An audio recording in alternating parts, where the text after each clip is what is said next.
नमस्कार दोस्तों। कहानियों की श्रृंखला में आज सुनेंगे हिमांशु जोशी जी की कहानी न जानना। तो आइए सुनते हैं उनकी कहानी। जब से तू आया इसमें काफ़ी चेंज आ गया है राजी। बुआ कहती हैं खुश पहले कभी नहीं लगता था। तुझे आने में देर होती है तो मेन गेट के बाहर खड़ा हो जाता है। मैं केकी को हवा में उछालता हूँ, फिर गोदी में दबाता हूँ। अच्छा बतला, हम क्या लगते हैं तुम्हारे? वह केवल छोटी सी बत्ती सी दिखलाता है। मैं उसे फिर दीवार पर टंगे फोटो के पास ले जाता हूँ। अच्छा बतलाओ, ये कौन है तुम्हारे? पापा। बहुत बुरे हैं तुम्हारे पापा। मैं गुस्से से मुंह बनाते हुए देखता हूँ।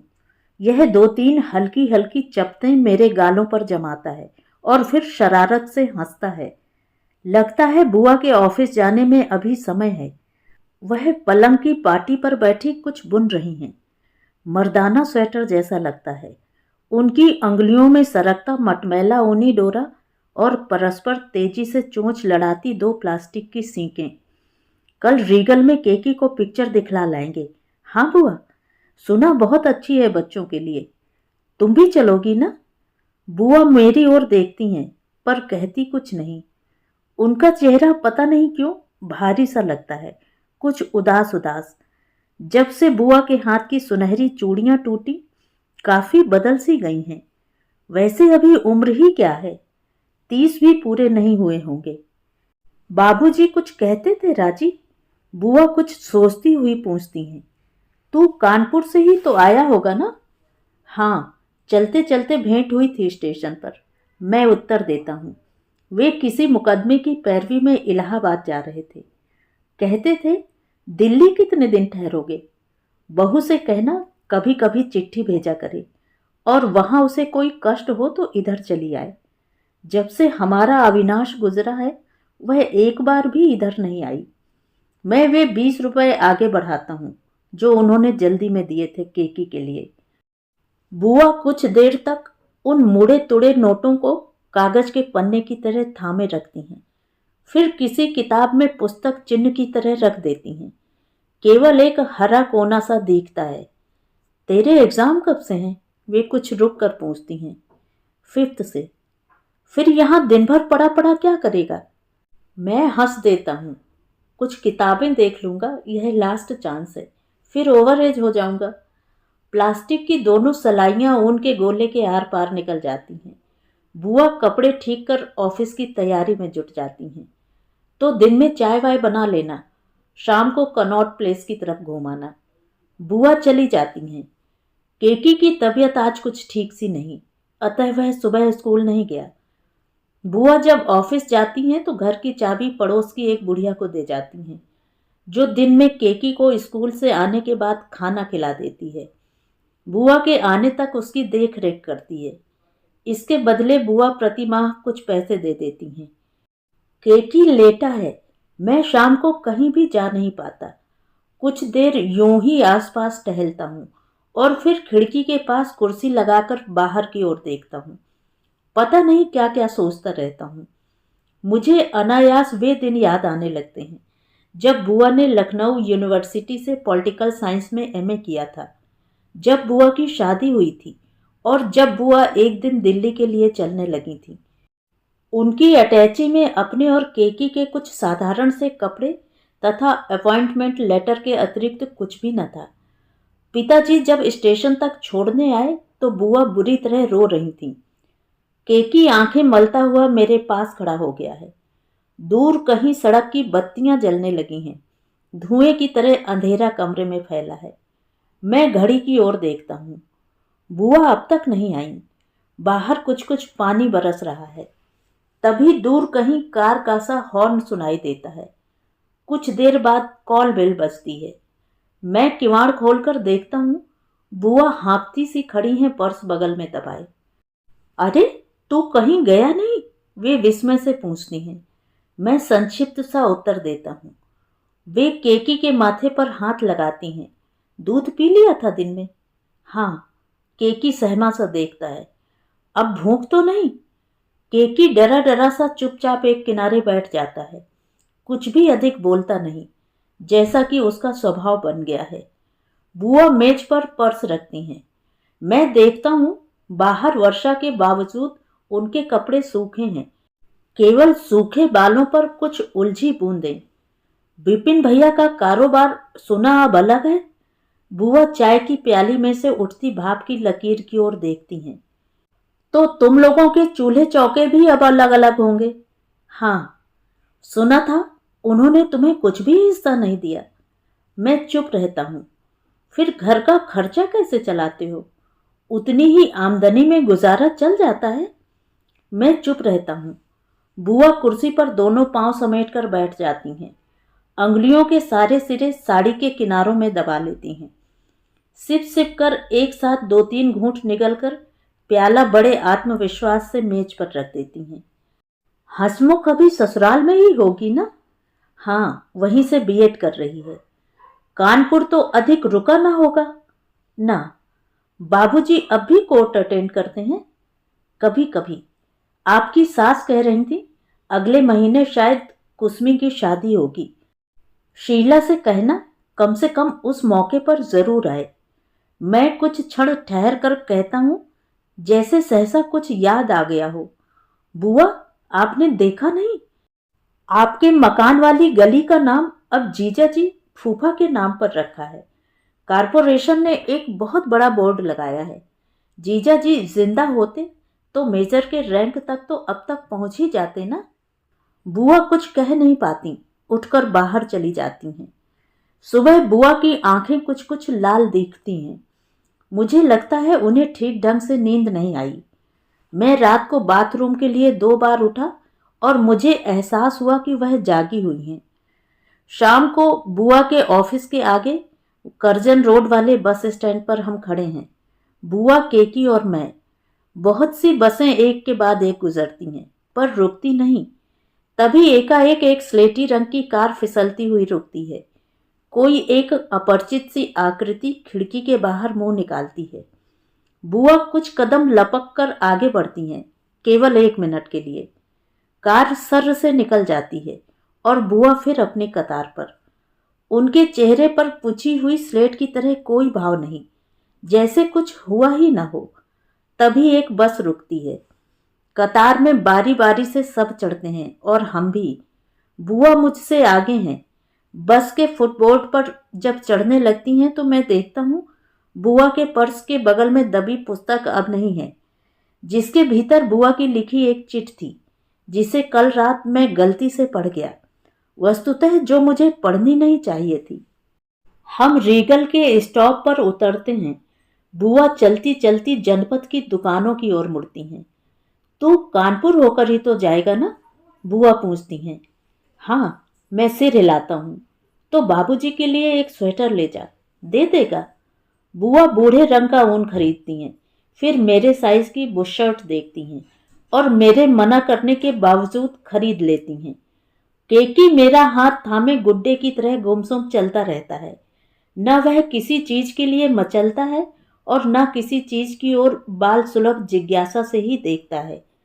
हम सूखे मेवे की एक दुकान पर खड़े होते हैं। सामने के आदमकद शीशे में बुआ की आकृति का अक्स। पिछली बार की अपेक्षा बुआ में इस बार काफी परिवर्तन लगता है। सलीके से कपड़े पहनती हैं तो लड़की सी लगती हैं, अनब्याही। हम घूमते घूमते दूर निकल जाते हैं। बुआ एकाएक सन्नाटा तोड़ती हैं। पता नहीं क्या सोचकर पूछती हैं, तुझे बड़े भैया खर्चा पूरा भेज पाते हैं राजी? हाँ, तू कहीं सर्विस से लग जाता तो उनका बर्डन कुछ कम हो जाता। कहती कहती बुआ अटक सी जाती हैं। अच्छा बता, खाना यहाँ से ले लें तो कैसा रहे? यहाँ बेकार में पैसे? अरे छोड़ भी, क्या तू रोज रोज यहाँ आता रहेगा? हम पास ही एक रेस्तरां में जाते हैं। बुआ ऑर्डर देती हैं। जब तक बैरा खाना लाता है, इवनिंग न्यूज़ के 2 छोटे से पन्ने बार बार उलटती पलटती रहती हैं। मैरिज के बाद जब हम सैर सपाटे के लिए कश्मीर जा रहे थे तो चलते समय कुछ दिन दिल्ली में रुके थे। अक्सर शाम का खाना यहीं लेते थे। तुम्हारे जीजा जी को यह रेस्तरां बहुत पसंद था। बुआ कुछ सोचती हुई कहती हैं, घर में मेरे बारे में कोई कुछ कहता है राजी? हाँ हाँ, माँ अक्सर पूछती रहती हैं। तुम्हारी शादी का तो अभी कुछ तय नहीं हुआ होगा। भोजन समाप्त होता है। केक की कुछ टुकड़े बिस्कुट के कुतरता है और कुछ भी नहीं। बुआ कहती हैं, इसकी तंदुरुस्ती जन्म से ही ऐसी है। यह ना बाहर खेलता है, न किसी से बोलता है। घोंघे की तरह गुमसुम पड़ा रहता है। हम स्कूटर से लौटते हैं। दरवाज़ा खोलते ही दरार के नीचे हल्के नीले रंग का एक लिफाफा पड़ा हुआ है। बुआ झपट कर उठाती हैं। मैं देखता हूँ, जल्दी जल्दी कपड़े बदल कर बाथरूम में जाती हैं। काफ़ी देर बाद लौटती हैं। उनका चेहरा काफ़ी सजीव लगता है। केकी कब का सो गया है। मैं भी पढ़ते पढ़ते सो जाता हूँ। बुआ भी कहीं पर थकी सी लगती हैं। रात आधी गुजर गई होगी। मुझे जैसे नींद में कहीं दूर कार का सा हॉर्न सुनाई देता है। अलार्म की घंटी से जागता हूँ। रोशनी जलाता हूँ। देखता हूँ अभी केवल 3 बजे हैं। पास ही केकी सोया है, पर बुआ का बिस्तरा रीता है। कुछ देर बिजली अकारण जलती रहती है। मेरी आंखों में अभी तक नींद के साए हैं। मैं स्विच ऑफ कर सो जाता हूँ। सुबह दूध वाले की आवाज़ से जागता हूँ। देखता हूँ बुआ अपने पलंग पर खर्राटे भर रही हैं। अब 8 बजने को हैं। बुआ अभी तक सोई हैं। कुछ क्षण बाद वह स्वयं ही अचकचाती हुई जागती हैं। अरे राजी, तूने जगाया भी नहीं। मैं देखता हूँ बुआ का तन अलसाया है। अभी तक भी आंखों में नींद की सी खुमारी है। वह जल्दी जल्दी ऑफिस की तैयारी में जुट जाती हैं। आज बहुत प्रसन्न दिखाई देती हैं। इतना गहरा संतोष उनके चेहरे पर मैंने कभी नहीं देखा।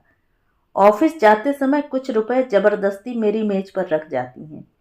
मेरे सिर पर झुका आसमान जैसे एक ओर हट गया हो। मैं बहुत हल्कापन सा अनुभव करता हूँ आज। पुस्तकें परे पटक कर शाम को घूमने निकल पड़ता हूँ। विनोद के लिए दिल्ली के कुछ रंगीन चित्र खरीदता हूँ। अपने लिए जनरल नॉलेज की नई किताबें, ताकि घर जाकर इंटरव्यू की तैयारी कर सकूं। मैं कनॉट प्लेस के कॉरिडोर से होकर गुजरता हूं तो दूर कोई लड़की देखती है, जिसके जूड़े में ताजे बेले का हार गुथा है। कोई युवा पुरुष उसकी बगल में बाहें डाले कांच की गुड़िया की तरह बड़े जतन से ले जा रहा है। केवल साथ साथ जुड़ी 2 पीठें दिखती हैं। कांच की गुड़िया की साड़ी का रंग बुआ की साड़ी के रंग से बहुत मिलता है, वैसा ही ब्लाउज भी। मैं अगले मोड़ पर घूम भी नहीं पाता कि वे हैंडलूम एम्पोरियम में चले जाते हैं। मैं सोचता हूँ, घर लौटूंगा तो बुआ से कहूँगा कि आज एक वैसी ही लड़की दिखलाई दी थी। काफ़ी देर से घर आता हूँ। मैं देखता हूँ केकी अकेला गुमसुम बैठा है। बुआ अब तक नहीं आई। तभी मेज पर एक चिट दिखती है, जिसमें बुआ की ओर से लिखा रहता है कि वह अपनी सहेली कमल की शादी में करोल बाग जा रही हैं, इसलिए देर से लौटेंगी। अतः मैं खाना खा लूं। मैं खाना खाकर सो जाता हूँ। केकी से भी कहता हूँ कि वह भी सो जाए। कल मुझे बुद्ध जयंती पार्क और देखना है, फिर चलने का कार्यक्रम। पिताजी का ऑपरेशन भी होना था। पता नहीं डॉक्टरों ने क्या राय दी। परीक्षा में कितने नंबर मुझे मिल सकेंगे, इसका हिसाब लगाता लगाता मैं सचमुच सो जाता हूँ। रात को कहीं मोड़ पर मुड़ती हुई कार का जैसे हॉर्न फिर सुनाई देता है।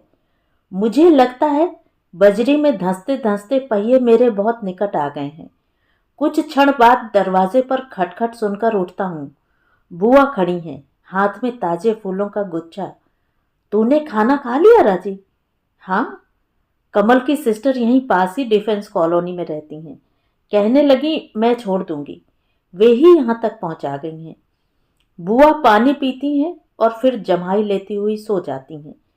मुझे आश्चर्य होता है, केकी के बारे में उन्होंने एक बात भी नहीं पूछी। उसे आज काफ़ी बुखार है। कानपुर से खत आया है बुआ के नाम।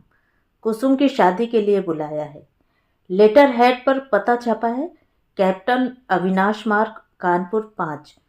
बुआ बार बार पत्र उलट पलट कर देखती हैं। उनका व्यवहार काफ़ी परिवर्तित सा लगता है। आज वह केकी के साथ बहुत देर तक खेलती रहती हैं। उसे अच्छे अच्छे कपड़े पहनाती हैं। शाम ऑफिस से लौटते समय खिलौने लाने का आश्वासन भी देती हैं। बुआ, आज शाम की गाड़ी से मैं चला जाऊंगा। वह ऑफिस जाने लगती हैं तो मैं कहता हूँ, क्यों, इतनी जल्दी क्या है रे? यहाँ कब तक पड़ा रहूं? शायद 18 को पिताजी का ऑपरेशन हो। अच्छा अच्छा, शाम को देखा जाएगा, कहती हुई बुआ चली जाती हैं। वह आज प्रातः मुझसे पहले जाग गई थीं। मैं भीतर वाले छोटे से कमरे में देखता हूँ, उनकी पूजा की जगह आज लिपि है। देवताओं के पास जीजा जी का एक छोटा सा धुंधला चित्र है। केकी आज स्कूल नहीं गया, उसे कुछ कुछ बुखार की सी शिकायत अब तक है। शाम को बुआ जल्दी लौट आती हैं। उनकी बाहों के बीच बहुत से बड़े बड़े लिफाफे दबे हैं। ये कपड़े घर ले जाना। कानपुर तो रुकेगा ही ना, वहां बाबूजी को ये स्वेटर दे देना। नीला के लिए यह फ्रॉक। माताजी से कहना कि कुसमी की शादी में अवश्य आऊंगी। यह साड़ी कुसमी को दे देना। आज दिन में जो डाक आई, केकी ने उसे जतन से रखा है। उसमें एक नीला लिफाफा भी है। बुआ जिसे छिटक कर पुस्तकों के पीछे फेंक देती हैं। जल्दी जल्दी में वह खाना बनाती हैं, मुझे तैयार करती हैं। राजी सुन, कुछ ऐसी नौकरी ढूंढ जिससे तुझे दिल्ली में ही रहना पड़े। मैं अकेली रहती रहती ऊब गई हूँ। भला घर का सा वातावरण वहां मिलता है, फिर अकेली रहना क्या अच्छा है? पता नहीं बाबूजी मेरे अकेले रहने पर ऐतराज क्यों नहीं करते। कुछ तो सोचना चाहिए। भोजन में ही पर्याप्त समय बीत जाता है। मैं घड़ी की ओर देखता हूँ। केकी किसी भी हालत में मुझे छोड़ने को तैयार नहीं। बुआ जबरदस्ती किराए के पैसे मेरी जेब में ठूंस देती हैं और दूर तक छोड़ने आती हैं। मैं भागता भागता स्टेशन पहुंचता हूँ। पता चलता है शहीद एक्सप्रेस को छूटे 15 मिनट हो गए हैं। मैं असमंजस में इधर उधर देखता हूँ। इसी अनिश्चितता की स्थिति में काफी समय गुजर जाता है। सोचता हूँ अब कल ही चला जाऊंगा। व्यर्थ में प्लेटफॉर्म पर पड़े रहने से क्या लाभ। मैं स्कूटर लेकर लौट पड़ता हूँ। बुआ के घर के सामने रुकता हूँ। देखता हूँ अब 11 बजने वाले हैं। पानी लगातार बरस रहा है। उनके कमरे में अंधेरा है। उनके दरवाजे के पास स्लेटी रंग की एक कार खड़ी है। मैं सीढ़ियों पर चढ़ता चढ़ता ठिठक जाता हूँ। विचार आता है कि स्टेशन पर रात को रुकने में शायद अधिक सहूलियत होगी। हो सकता है रात को कोई गाड़ी मिल जाए। सुबह बस तो पकड़ ही सकता हूँ। अतः मैं फिर स्टेशन की ओर मुड़ पड़ता हूँ। तो ये थी कहानी। कहानी आपको कैसी लगी? कमेंट करके ज़रूर बताएं। और अगर मेरे द्वारा सुनाई हुई कहानियाँ आपको अच्छी लगती हैं तो मेरे चैनल को सब्सक्राइब ज़रूर करें, लाइक करें और अपने दोस्तों और परिचितों में शेयर भी करें। बेल आइकन दबाना बिल्कुल भी ना भूलें। धन्यवाद।